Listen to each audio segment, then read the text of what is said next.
అందుకు యెహోవా, నీవు ఇశ్రాయేలుల పెద్దలలో కొందరిని తీసుకొని ప్రజలకు ముందుగా పొమ్ము. ప్రజలకు ముందుగా పొమ్ము. నీవు నదిని కొట్టినా నీ కర్రను చేత పట్టుకొని పొమ్ము. ఇదిగో అక్కడ హోరేబులోని బండ మీద నేను నీకు ఎదురుగా నిలిచెదను. ఏమన్నాడు? నేను నీకు ఎదురుగా నిలిచెదను. నీవు ఆ బండను కొట్టగా ప్రజలు త్రాగుటకు దానిలో నుండి నీళ్లు బయలుదేరునని మోషేతో సెలవీయగా మోషే ఇశ్రాయేలుల పెద్దల కన్నుల ఎదుట అట్లా చేసెను. చూడండి, ఇక్కడ చాలా సమస్యలు వస్తాయి మనకి. ప్రతిదానికి ఒక పరిష్కారం ఉంటుంది. ఏముంటుంది? ప్రతిదానికి ఒక పరిష్కారం. ప్రతిదానికి ఇప్పుడు నీళ్లు లేవు, నీళ్లు కావాలా. మోషే ప్రార్థన చేశాడు, తండ్రికి చెప్పాడు, అయ్యా ఇది పరిస్థితి. ఆయన ఒక మార్గం చూపించాడు. సరే, నువ్వు ముందుగా వెళ్ళు, కొంతమంది పెద్దలను తీసుకొని ప్రజలకు ముందుగా నువ్వు వెళ్ళు, ఆ హోరేబ్ అనే మరి ఆ ప్రాంతానికి వెళ్ళి అక్కడ ఉన్నటువంటి ఆ బండను కొట్టమన్నాడు. ఏం చేయమన్నాడు? నీవు నదిని కొట్టినా నీ కర్రను చేత పట్టుకొని పొమ్ము. ఇదిగో అక్కడ హోరేబులోని బండ మీద నేను నీకు ఎదురుగా నిల్చెదను. నీవు ఆ బండను కొట్టగా ప్రజలు తాగుటకు దానిలో నుండి నీళ్లు బయలుదేరునని మోషేతో సెలవీయగా మోషే ఇశ్రాయేలు పెద్దల కన్నుల ఎదుట అట్లు చేసెను. అప్పుడు ఇశ్రాయేలు చేసిన వాదమును బట్టి యెహోవా మన మధ్య ఉన్నాడో లేదో అని వారు యెహోవాను శోధించుటను బట్టి అతడు ఆ చోటికి ఏం పేరు పెట్టాడమ్మా? 2 పేర్లు పెట్టాడు. మస్సా అనియు మెరీబా అనియు పేరు పెట్టను. మరి ఇక్కడ మార్గం ఉందా? ఎర్ర సముద్రం అడ్డొచ్చింది. మార్గం ఉందా? లేదు. కానీ దేవుడు ఏం చేశాడు? మార్గం తెరిచాడు. ఇప్పుడు ఫరో సైన్యము ఎంటబడుతుంది.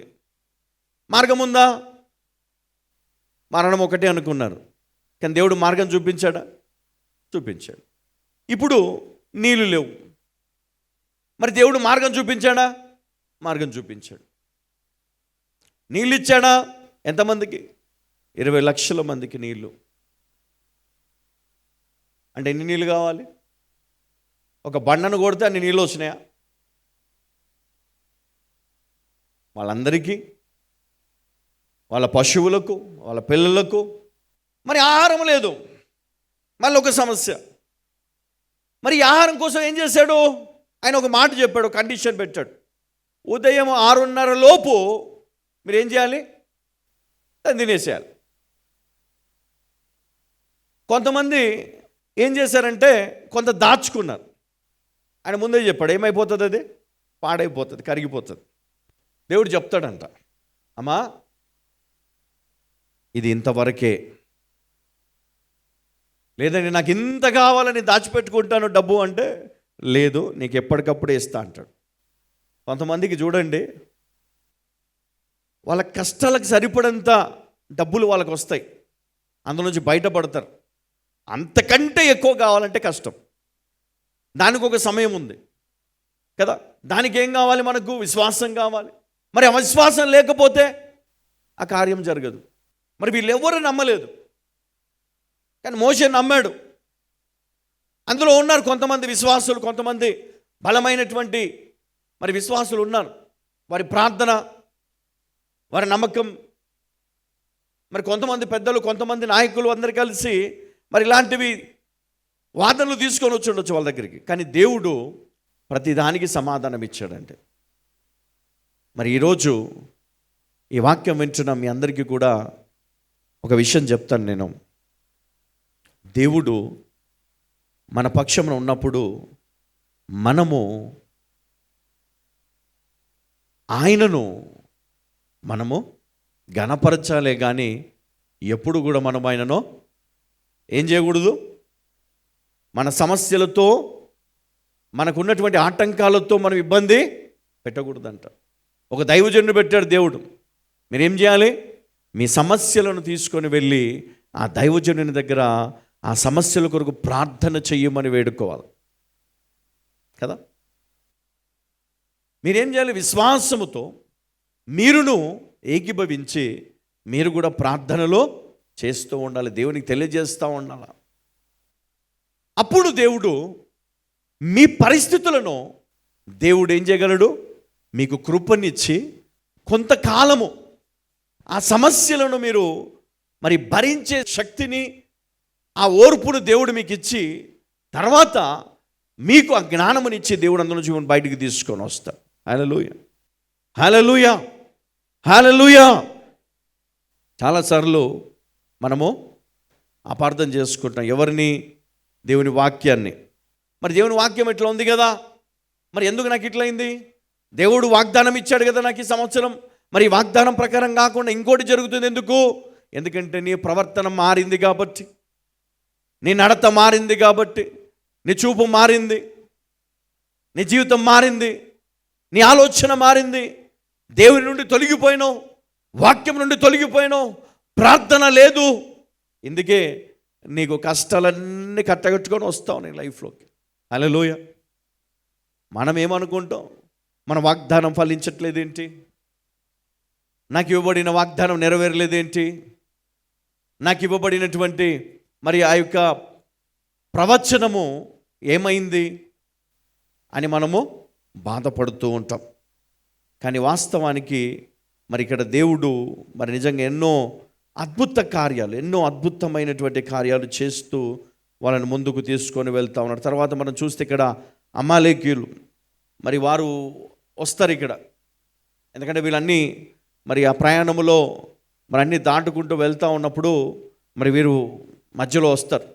మరి ఇక్కడ కూడా ఒక గొప్ప విజయాన్ని దేవుడు మరి వీరికి అనుగ్రహిస్తాడు. మరి ఈరోజు మన జీవితంలో కూడా ఎన్నో సమస్యలు మనం చూస్తున్నప్పుడు మనం భయపడుతూ ఉంటాం కదా. చాలాసార్లు మనం భయపడిపోయి మరి వాటికి దూరంగా సమస్యలను చూసి ఇల్లు షిఫ్ట్ చేసుకుంటాం, సమస్యలను చూసి ఉద్యోగం మారుతాం, సమస్యలను బట్టి ఎన్నో ఇబ్బందులను బట్టి మనం అక్కడి నుంచి పారిపోవడానికి ప్రయత్నం చేస్తాం. కానీ అక్కడ ఉండి వాటిని మనము జయించే ప్రయత్నం చేయం కదా, తప్పించుకోవడానికి చూస్తాం, తప్పించుకోవడానికి, లేదా ఆ సమస్యని ఇంకొకరి పైన రుద్దేస్తాం కదా.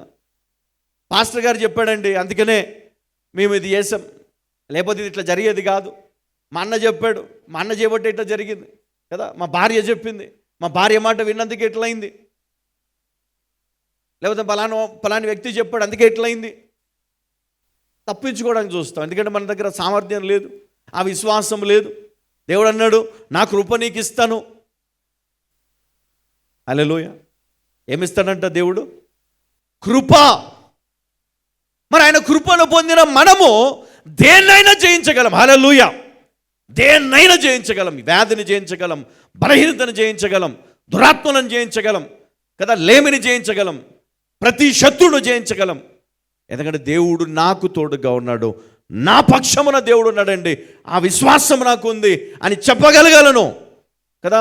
అబ్రహాం అందుకే అన్నాడు, ఏమి వెనకాడకుండా కుమారుని తీసుకొని వెళ్ళి ఆయన ఖడ్గం పైకెత్తినప్పుడు దేవదూతను పంపి దేవుడు ఆపేశాడు కదా. ఎందుకు? నీ విశ్వాసము గొప్పదయా. నిజంగా నీ కుమారుని సైతము నువ్వు బలి ఇయ్యడానికి నువ్వు వెనకాడలే. ఒక మాట కూడా నా కుమారుడు ఎందుకు అనలే కదా. మరి అంత గొప్ప విశ్వాసం నీకు ఉన్నందున దేవుడు ఏం చేశాడు? అతని కిరీటమును అబ్రహాంకి ఏమిచ్చాడు? కిరీటం ఇచ్చాడు. మరి మనం ఏం పొందుకున్నాం? మనం నిందలేయడానికే మనకి టైం సరిపోతుంది కదా. వాళ్ళ చెవులు వీళ్ళ చెవులు కొరగడానికి టైం సరిపోదు, వాళ్ళకి చేరేయడానికే సమయం సరిపోదు కదా. వాళ్ళు ఇట్లా వీళ్ళు ఇట్లా అని చెప్పుకోవడానికే. ఎప్పుడు కూడా నీకు చేతనైతే వాళ్ళ విశ్వాసాన్ని బలపరచు కదా. అందుకనే భర్తలు కానీ భార్యలు కానీ మరి విశ్వాసాలందరికీ నేను చెప్పేది ఒకటి, ఒకరు చెప్పిన మాటలు విని మీ విశ్వాసాన్ని పాటు చేసుకోకండి కదా. ఇక్కడ మోషే దగ్గర కూడా అదే జరిగింది. ఒకరు చెప్పారు నీళ్ళు లేవురా మనకి, ఈయన ఏం చేస్తూ ఉన్నాడు కదా, దేవుడు ఉన్నాడు తీసుకొచ్చి ఇక్కడ నీళ్ళు లేవు, ఏమి లేవు, సస్తం మనము, పోయి అడుగుదాం అంటే వీళ్ళు కూడా వాళ్ళ మాట విని వెళ్ళారు ఆయన పైనకి. ఒకళ్ళు నువ్వు అట్లా ఉన్నావా ఈరోజు? ఎవరో చెప్పింది విని నీ హృదయాన్ని, నీ మనసును పాడు చేసుకున్నావా? కదా, ఎవరో చెప్పింది విని నీ భార్యను నిందిస్తున్నావా? ఎవరో చెప్పింది విని నీ భర్తను అవమానిస్తున్నావా? ఎవరో చెప్పింది విని నీ జీవితాన్ని పాడు చేసుకుంటున్నావా? ఎవరో చెప్పింది విని నీ తల్లిదండ్రులకు దూరం అయిపోయావా? జాగ్రత్త. ఎవరో చెప్పింది విని నీ కుటుంబాన్ని కానీ, ఉద్యోగాన్ని కానీ, నీ అధికారులను కానీ, నీ అన్నదమ్ములను కానీ, నీ భార్యను, భర్తను కానీ, నీ సంఘాన్ని కానీ, నీ దైవజనుని కానీ, నీ దేవుణ్ణి కానీ నువ్వు ఎప్పుడు కూడా విడిచిపెట్టకు. హల్లెలూయా.